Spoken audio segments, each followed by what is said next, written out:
Welcome to the RV Park Mastery Podcast, where you will learn the correct way to identify, evaluate, negotiate, perform due diligence on, renegotiate, finance, turn around, and operate RV parks.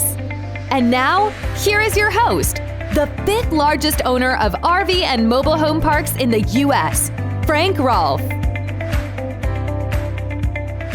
Wages keep spiraling up in America right now. We have the minimum wage going up significantly here now in 2024. You're having to compete with all other forms of employers every time you get somebody on the payroll. And then you have to fight to keep them on the payroll as they get other offers coming in as we become a nation where no one really wants to work.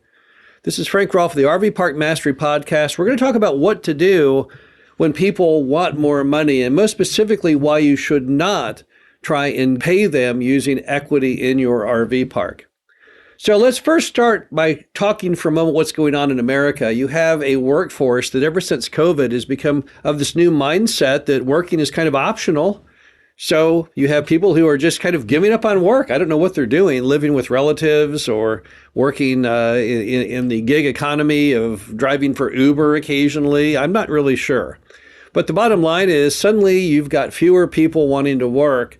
And as the economy reopened coming out of COVID, people needed workers, but yet many weren't ready to go back to work. They decided they were just going to sit this lifetime out and not do it anymore.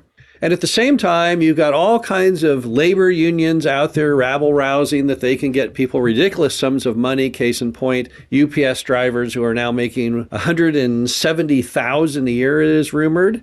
And even the UAW, who then campaigned, the head of the UAW campaigned that he could deliver to all those auto working folks the same package the UPS was getting. And he failed miserably.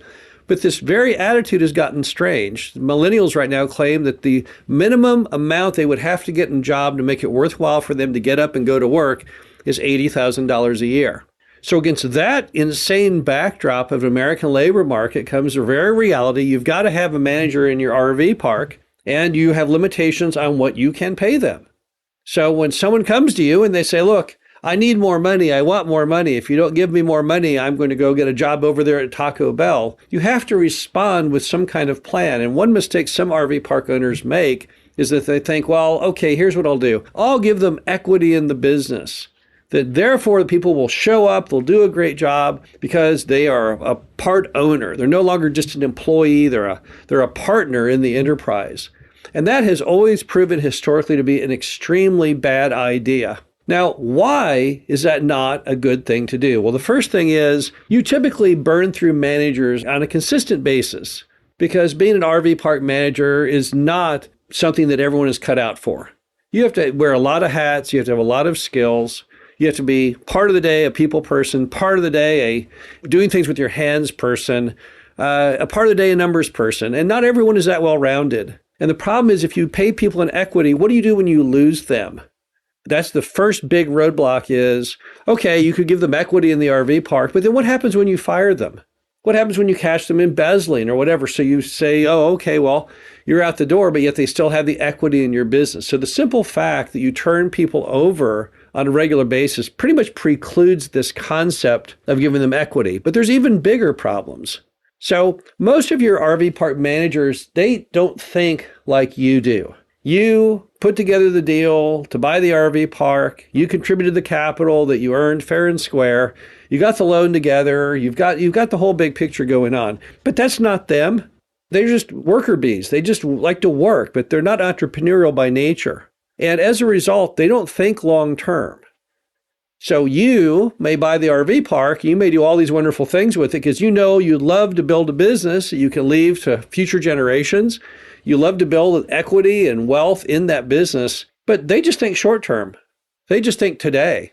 They think about this coming weekend. And when you trade people equity instead of current wages, what you're basically doing is you're only going to appeal to those who have a really long-term interest in the business, and most people just don't. So you're thinking it's important to them because it's important to you. But in fact, it's not really important to them at all.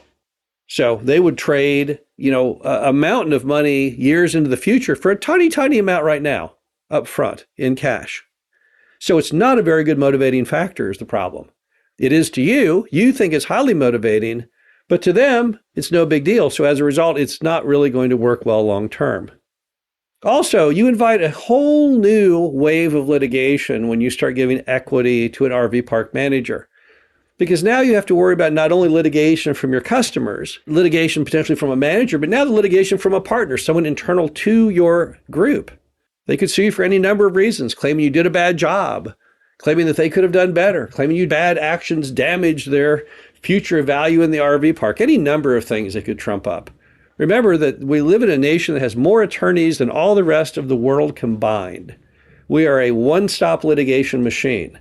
So as a result, you can't be creating your own landmines by creating your own new avenues of litigation. Finally, managers are not so valuable to your RV park that they're even worthy of having equity. Think for a minute of why you have all the equity in the RV park. That's because you raised the money for the down payment, you put the loan together, you found the deal, you negotiated it, and then upon closing, you've turned it around, you're operating it, you've done all those things. What's the manager done? Let's compare that. The manager may answer the phone, interact with the customer. Is that the same? Is that on the same level? Do you really need the manager for that business to succeed? I can tell you right now, the answer is no.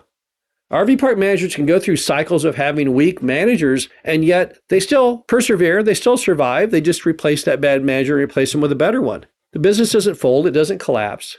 If you look at a restaurant, for example, the manager is key. If the manager doesn't buy good quality food ingredients, and if they don't manage the cooks and the service personnel, they keep the restaurant tidy and are able to survive the inspector who comes by doing the health and safety violation checks, then the business could go completely out almost immediately. It happens in America every day. Restaurants have the highest failure rate of any business. And that's because it's so hard to survive with a bad employee. They can literally tank your entire business. But that's not the case with an RV park. People come to your RV park, most importantly, because they're there to park their RV in that location. That's the big thing. Now, the minor things are important. It could lead to negative social media reviews. It could make that customer leave early or never come back if such things as it's not clean and maintenance and just a general attitude when they check in. But it's not to say that the manager can destroy it all, because they're not there for the manager. The manager is just a sidebar item. It's not by any means the main part of your business. The main part of your business you put together because you chose the right location with the right infrastructure and all the right physical plant attributes for the business to flourish, not because of them.